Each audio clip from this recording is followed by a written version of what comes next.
politics. Today is the topical debate, Rule 169, stopping the genocide in Gaza, time for EU sanctions. Posisi Israel kian terpojok dalam kancah percaturan internasional.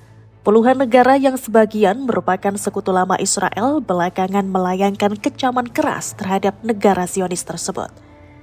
Para menteri luar negeri dari 25 negara termasuk Inggris, Prancis, Italia, dan Jepang, serta Komisioner Uni Eropa untuk Kesetaraan, Kesiapsiagaan, dan Manajemen Krisis, menandatangani sebuah pernyataan bersama yang menyerukan agar perang di Gaza segera diakhiri. Mereka juga mengecam rencana Israel melakukan pembersihan etnis di Gaza.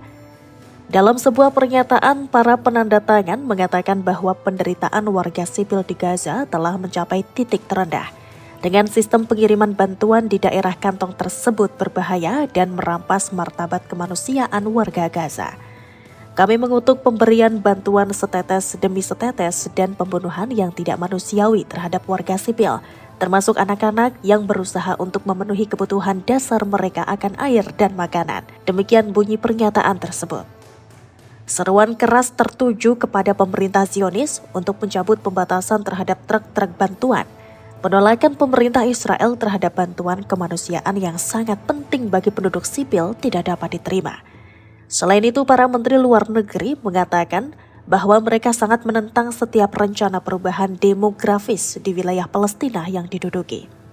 Rencana pemukiman E1 yang diumumkan oleh administrasi sipil Israel jika dilaksanakan akan membagi negara Palestina menjadi dua, menandai pelanggaran mencolok terhadap hukum internasional dan secara kritis merusak solusi dua negara.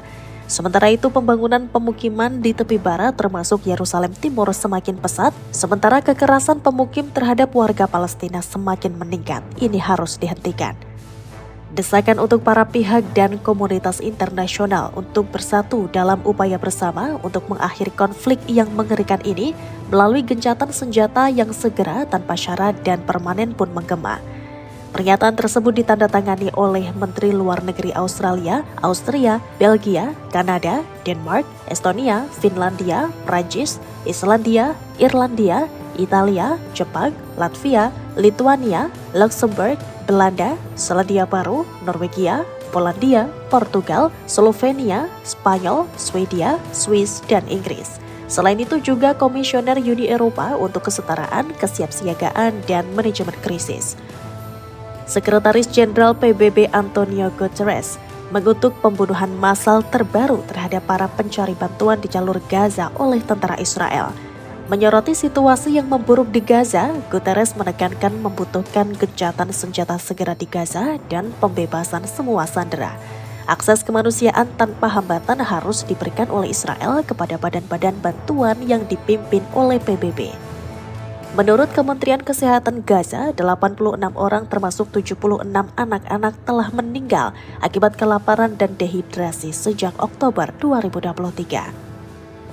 Perdana Menteri Inggris Keir Starmer menegaskan bahwa situasi di Gaza tidak dapat ditoleransi dalam berbagai tingkatan dalam pidatonya di Majelis Rendah.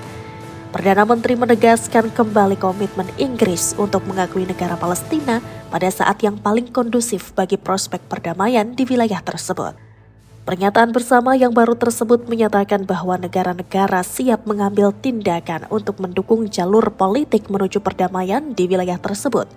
Israel dan Hamas telah terlibat dalam perundingan gencatan senjata, namun tampaknya tidak ada terobosan dan tidak jelas apakah gencatan senjata akan menghentikan perang untuk selamanya. Netanyahu telah berulang kali menegaskan bahwa perluasan operasi militer Israel di Gaza akan menekan Hamas dalam negosiasi. Berbicara di depan parlemen, Menteri Luar Negeri Inggris David Lammy berterima kasih kepada Amerika Serikat, Qatar, dan Mesir atas upaya diplomatik mereka dalam upaya mengakhiri perang. Lammy menegaskan tidak ada solusi militer, gencatan senjata berikutnya harus menjadi gencatan senjata yang terakhir. Diketahui Israel melancarkan perang di Gaza setelah Hamas memimpin serangan ke Israel Selatan pada 7 Oktober 2023, menewaskan sedikitnya 1.129 orang dan menawan 251 lainnya. 50 tawanan masih berada di Gaza, namun kurang dari setengahnya diperkirakan masih hidup. Serangan militer Israel telah menewaskan lebih dari 59.000 warga Palestina, Menurut Kementerian Kesehatan Gaza, sebagian besar perempuan dan anak-anak. Sementara Israel menolak pernyataan dari 25 negara yang menyerukan diakhirinya perang di Gaza sebagai sebuah langkah yang tidak sesuai dengan kenyataan dan mengirimkan pesan yang salah kepada Hamas.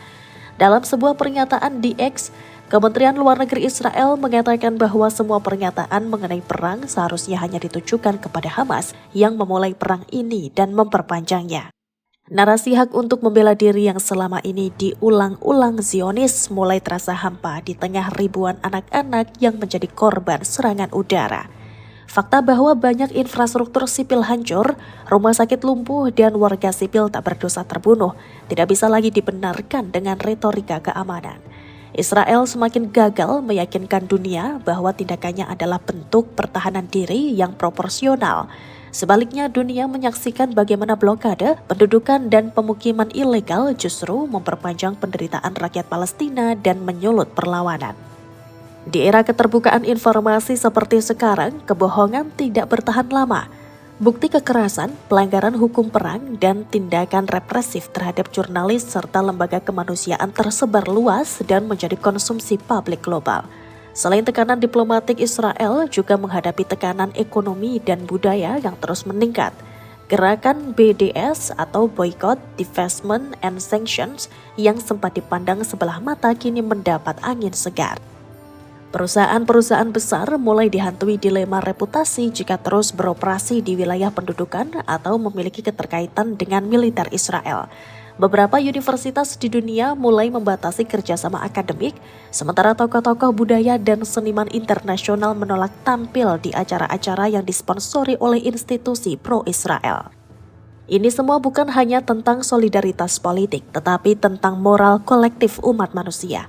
Dunia mulai melihat bahwa mendiamkan kekejaman, membenarkan pendudukan, dan mengabaikan penderitaan adalah bentuk keterlibatan pasif dalam ketidakadilan. Tahun 2025 menjadi titik kritis.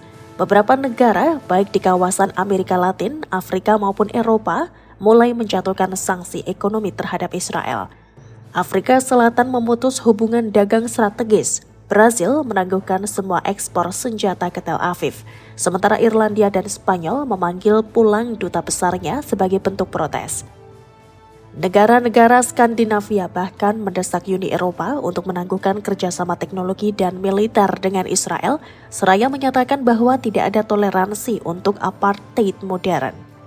Bahkan organisasi multilateral seperti Perserikatan Bangsa-Bangsa mulai terdorong untuk mengambil langkah konkret. Meski Dewan Keamanan kerap dibekukan oleh veto negara adidaya, Majelis Umum PBB menunjukkan solidaritas yang lebih jelas. Resolusi demi resolusi digulirkan untuk menekan Israel agar menghentikan agresi dan kembali ke meja perundingan berdasarkan batas 1967. Walau tidak mengikat, tekanan moral dan simboliknya sangat besar, terlebih ketika puluhan negara secara terbuka mendukung investigasi kejahatan perang oleh Mahkamah Pidana Internasional atau ICC. Sayangnya, respon Israel terhadap isolasi ini tampak lebih defensif ketimbang reflektif. Pemerintahan Netanyahu alih-alih melakukan evaluasi justru menggandakan kebijakan kerasnya.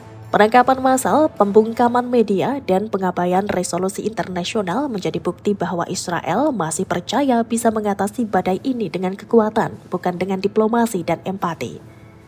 Ironisnya, langkah-langkah ini justru semakin menjauhkan Israel dari komunitas global.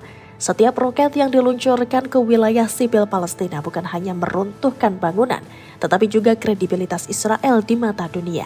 Setiap laporan pelanggaran hak asasi bukan hanya menambah panjang daftar dosa, tetapi juga mengikis kepercayaan publik internasional terhadap Israel sebagai negara yang demokratis dan beradab.